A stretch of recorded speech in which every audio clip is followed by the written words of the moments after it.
सड़क पे चल रहे हो, कुछ कुत्ते, ठीक है, भौंक रहे हैं आपके पास आके, भौंक रहे हैं आप लोगों को, आपको जो है डराने की कोशिश कर रहे हैं। कुछ ऐसे होते हैं कुत्ते जो कि पीछे लग जाते हैं।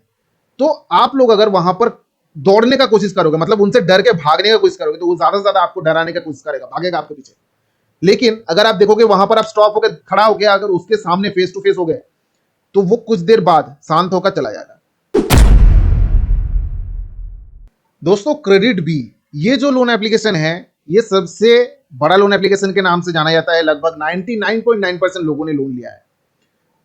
99.9% आप लोग समझ सकते हो, लगभग सभी लोगों ने लोन लिया है। अगर कोई लोन एप्लीकेशन से लोन ले रहा है तो उसके क्रेडिट, मतलब उसके लिस्ट में क्रेडिट बी का नाम शो करेगा ही, उससे लोन लिया ही होगा, चाहे 5,000 ही क्यों ना हो। तो ये जो लोन एप्लीकेशन है आज के टाइम में ये टॉप लोन एप्लीकेशन में से है। लेकिन यहां पर ये टॉप लोन एप्लीकेशन में तो है ही, ये जो भी परेशान आप लोगों को करता है सबसे ज्यादा, यही लोन एप्लीकेशन का नाम सुनने को मिलता है। भाई ये जो भी क्रेडिट बी एप्लीकेशन है, ये इतना ज्यादा परेशान कर रहा है, ये ऐसा जो है लोगों को फोन कर रहे हैं, सबसे ज्यादा अलग अलग तरीके से आप लोगों को परेशान करते हैं। और वो क्या करते हैं अभी के टाइम में, वो आप लोगों को बताने वाला हूं इस वीडियो में। अगर आप लोगों ने भी लोन लिया है इस एप्लीकेशन से, तो आप लोगों को क्या करना है, क्या हो सकता है, सारा कुछ आप लोगों को बताऊंगा। वीडियो पूरा एंड तक देखिए बिना स्किप किए हुए, नहीं तो आप लोगों को सही तरीके का जानकारी नहीं मिलेगा।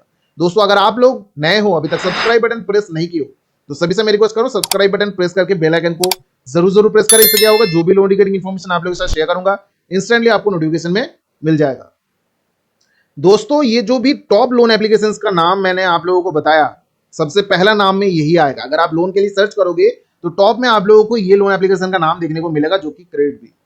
अगर आप लोन लेते हो, अगर आप डिफॉल्ट हो जाते हो, कभी कभार हो जाते हैं, बहुत सारे लोग डिफॉल्ट तो ज्यादा से ज्यादा हो जाते हैं, बस 10-15% लोग ही जो है टाइमली पेमेंट कर पाते हैं, बाकी का जो भी 85% लोग है या फिर 90% लोग है वो डिफॉल्ट कर जाते हैं। तो अगर आप डिफॉल्ट होते हो, डिफॉल्टर हो जाते हो, तो ये कंपनी आप लोगों के साथ क्या करता है आप लोगों को ये बताऊंगा इस वीडियो में। अगर आप डिफॉल्टर हो, अगर पेमेंट नहीं कर पा रहे, तो क्या होगा, क्या होने वाला है आप लोगों के साथ। बहुत सारे लोगों को ये फेस करना पड़ा है, बहुत सारे लोगों को अभी फेस नहीं किया है अभी अभी तक वो जो भी कंपनी है, लेकिन वो आगे करने वाला है ऐसा चीज। तो उससे पहले आप लोगों को जो है सब कुछ बता दूंगा। देखिए दोस्तों, अगर मानो लोन लेते हो, डिफॉल्ट करते हो, सभी एनबीएफसी है, आरबीआई से लाइसेंस्ड है। अगर आप लोन लेते हो, डिफॉल्ट कर जाते हो, सबसे पहले ये कॉल करेगा, कॉल करके आप लोगों को बोलेगा कि आप पेमेंट क्यों नहीं कर रहे हो। नॉर्मल सी बात है, जैसे बोला जाता है। अब मानो आप 2-3 दिन आपने ओवरड्यू कर दिया है, जो तारीख था उससे 2-3 दिन आपका ओवरड्यू हो गया है, फिर से जो है वो अपना कॉल करके अपना औकात दिखाएगा। जिस तरीके से बात करना होता है कस्टमर केयर के एग्जीक्यूटिव का, उस तरीके से बात करेगा, तू करके बात करेगा, ठीक है, गाली गलौज भी देना चालू कर देगा। फिर से जो है कुछ दिन बाद आप देखोगे, एक हफ्ता चला गया, तो आप लोग देखोगे कि आपके साथ हो सकता है कि धमकी मिलना चालू हो जाएगा, कॉल्स एसएमएस पे धमकी मिलना चालू हो जाएगा, आपके घर पे विजिट करेगा, ऐसा जो है धमकी देगा, ऐसा ऐसा जो है एजेंट आपके नाम पे ये किया है, साइन किया है, वो बताएगा। फिर से नहीं हुआ, 1 महीने के अंदर आपके पास लीगल नोटिस आना चालू हो जाएगा। अब वो लीगल नोटिस आना जो चालू होगा ना, वो बंद नहीं होगा जब तक आप पेमेंट नहीं करोगे। उसके पास लगभग 200 तरीके का लीगल नोटिस है, 5 एडवोकेट है उनका, अलग अलग तरीके से लीगल नोटिस भेजते हैं आप लोगों को डराने के लिए। अब आप लोगों को समझना यह है, 200 तरीके का लीगल नोटिस भेजने पर क्या आप लोगों के ऊपर केस होगा, क्या आप लोगों को जेल हो जाएगा। 200 लीगल नोटिस भेजने का मतलब क्या है, एक एक कस्टमर के पास, एक एक बोरोवर से, एक एक डिफॉल्टर के पास लगभग 50 से ऊपर लीगल नोटिस जाता है। अगर मानो किसी के ऊपर केस करना होता, किसी के ऊपर अगर कुछ लीगल एक्शन लेना होता, तो वो 1 या फिर 2 लीगल नोटिस भेजने के बाद वो कुछ कर देता है, केस कर देता है आपके ऊपर। लेकिन यहां पर आप लोग देखोगे जितना दिन जाएगा, धमकी वाला एसएमएस जैसे ही आता है उसी तरीके से आता ही जाएगा। ऐसा एजेंट विजिट करेगा, ऐसा बोला जाएगा, लेकिन कोई एजेंट नहीं आएगा। ठीक है, मैं अपना खुद का एक्सपीरियंस बता रहा हूं, मेरे साथ भी ऐसा ही हुआ था। अब वो बोलेगा कि आपके ऊपर हम लीगल एक्शन लेंगे, लीगल नोटिस भेजेंगे। वो अलग अलग तरीके का लीगल नोटिस भेजना चालू कर देगा। कभी ब्लू नोटिस आएगा, कभी पिंक नोटिस आएगा, कभी रेड नोटिस आएगा, बहुत सारे नोटिस होता है, ठीक है, अलग अलग कलर का होता है। तो वो उसका आने का मतलब ये नहीं है कि आपके ऊपर कोई लीगल एक्शन वो लोग लेगा। इसका मतलब ये है कि आप लोगों को बोला जा रहा है, रिमाइंडर दिया जा रहा है, आपको वार्न किया जा रहा है। लीगल नोटिस का मतलब होता है वो वार्निंग है, केस करने का पहले का जो है प्रोसीड्योर। नॉर्मल सी बात है, अगर लीगल नोटिस आता है मतलब आपके ऊपर केस करेगा, लेकिन उससे पहले आप लोगों को एक वार्निंग दिया जा रहा है, ये होता है लीगल नोटिस।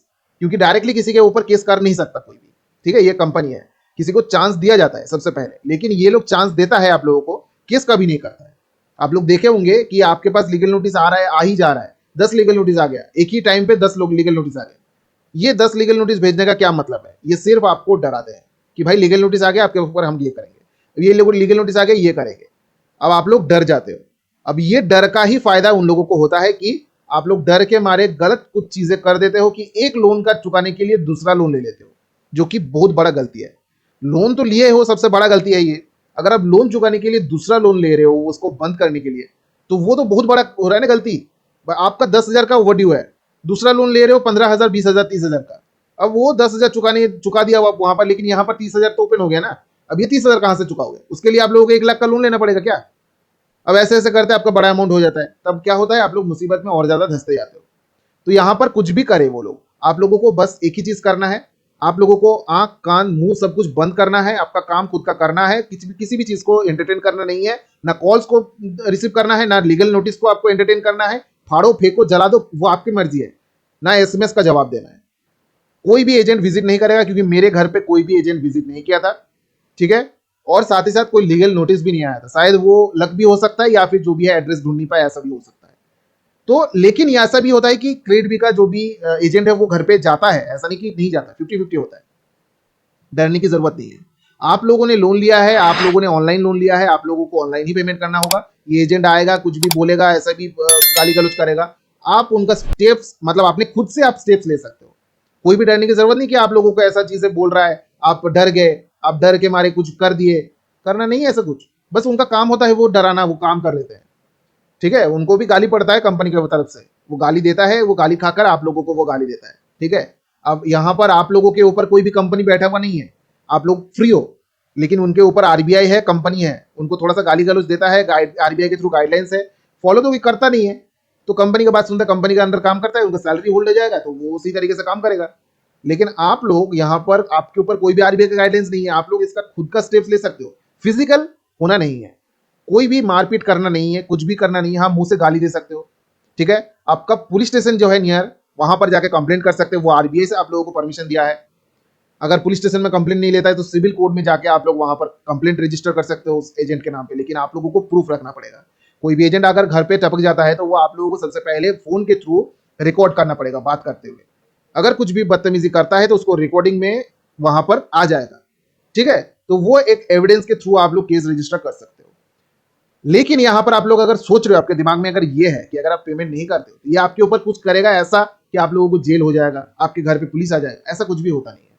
लोन अगर नहीं चुका पाते हो तो आप लोगों को एट द एंड तक सिविल डैमेज होते हुए देखने को मिलेगा। 750 है, धीरे धीरे कम होते होते वो 300 तक आएगा। इन फ्यूचर आपको लोन नहीं मिलेगा, इससे ज्यादा कुछ भी नहीं होगा। आप लोग देखे होंगे कुछ कभी कभार जो है मैसेज आता है, आपको इन फ्यूचर कभी भी कोई इंस्टीट्यूशन से लोन नहीं मिलेगा। आपको अभी लग रहा है कि आपको लोन नहीं चाहिए, लेकिन इन फ्यूचर कभी कभार जरूरत होता है, बहुत बड़ा नीड हो जाता है लोन की।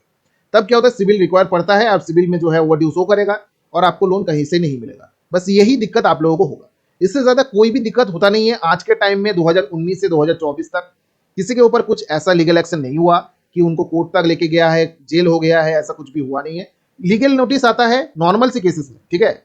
अब ईसीएस बाउंस, चेक बाउंस वो अलग बैठा है, वो अगर है तो वो अलग बात है, लेकिन अगर नहीं है उसके बारे में बता रहा हूँ। कोई भी ऐसा दिक्कत होने वाला नहीं है, आप लोगों को डरना नहीं है। आप लोगों को बेफिक्र होकर अपना आंख कान बंद करके, मतलब उन लोगों को बात जो भी है उनका जो है इग्नोर करना है। ऐसा नहीं कि आप लोग टोटली आंख कान बंद करके आप लोग अपना घर पे बैठे रहे, ऐसा नहीं, आपका काम करना है। लेकिन जो टेंशन आपके दिमाग में है, जो दे रहा है वो लोग, उसको आपको साइड कर देना है, उसको ध्यान देना नहीं है। अगर आप दोगे तो आप लोग उससे निकल नहीं पाओगे। आप लोगों को लगेगा भाई मैं कहां पर फंस गया, यहां से मैं निकलूंगा तो निकलूंगा कैसे। तो ये चीज आप लोग समझो कि आप लोगों को अगर निकलना है तो डर सबसे पहले आपके मन से निकलना होगा। डर अगर निकल गया है आपके मन से तो ये कुछ भी करे आप लोगों के साथ, आप लोगों के मन के अंदर डर नहीं होगा तो ये डराएगा किसको? इनका काम ही तो बनता है डराने से। अगर डरोगे नहीं तो ये डराएगा कैसे? तो यही चीज जो है आप लोगों को समझना है, ठीक है। अगर आप एग्जाम्पल दे रहा हूं, छोटा सा एग्जाम्पल, आई होप कि आप लोगों को समझ में आएगा। मानो कि आप बस यही कॉन्सेप्ट आप लोगों के साथ ये अप्लाई कर रहे हैं, ठीक है। आप लोगों को यही कॉन्सेप्ट अप्लाई करना है। जब तक आप लोग डरोगे इनसे तब तक ये लोग आपको डराएगा। जब डरना बंद कर दोगे ये शांत होकर चला जाएगा, कोई भी डराने का प्रोसेस नहीं होगा। मेरे साथ भी ऐसा ही हुआ था। जब मैंने लोन लिया था, पेमेंट करने का जब टाइम आता है फोन करके गाली देता था, भाई पेमेंट करो, क्यों नहीं कर रहे हो, ये ऐसा जैसा गाली देता है वैसा गाली दे रहा था। मैंने इनको साफ तौर पे बोल दिया, भाई पर्सनल लोन है, अगर मैं नहीं देता हूं तो तुम कुछ भी नहीं कर सकता मेरा। तुमको जो करना है कर ले, मैं एक भी पैसा देने वाला नहीं हूं। मैं पेमेंट करूंगा तो मेरे खुद का टाइम है, मैं उस टाइम में पेमेंट करूंगा। बार बार फोन करके मेरे पास अगर फोन आया या फिर ऐसा कुछ किया तो भाई एक भी फूटी कौड़ी देने वाले नहीं हो। तुमको जो करने तुम करो, इस तरीके से कॉन्फिडेंट वे में मैंने बताया था। अब से मैं बता रहा हूं, मतलब अभी जो है 1 साल हो गया है, कोई भी कॉल्स नहीं आता है उस कंपनी की तरफ से कि भाई लोन का ओवर ड्यू है। जो ऑटोमेटिक कॉल है वो आता है, लेकिन मैनुअली कॉल नहीं आता। जब मेरा टाइम होता है मैं पेमेंट कर देता हूँ। हाँ, पेनल्टी लग जाता है, उसका कोई अलग बात नहीं है, पेनल्टी तो लगेगा ही, क्योंकि टाइम अगर मैं पेमेंट नहीं करूंगा तो वो पेनल्टी लगाएगा ही। लेकिन पेनल्टी जो है वो पेमेंट करने वाला नहीं हो, मैं ईएमआई तो दे रहा हूँ, पेनल्टी मैं देने वाला नहीं हूँ, ठीक है।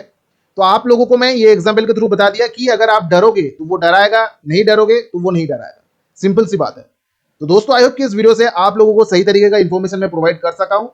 मन के अंदर जो भी डर है उसको निकलना पड़ेगा ही, एट एनी कॉस्ट आपको वो डर निकालना पड़ेगा। अगर आप निकाल दोगे वो डर, तो देखना खुद से ही आप लोग इससे निकल जाओगे।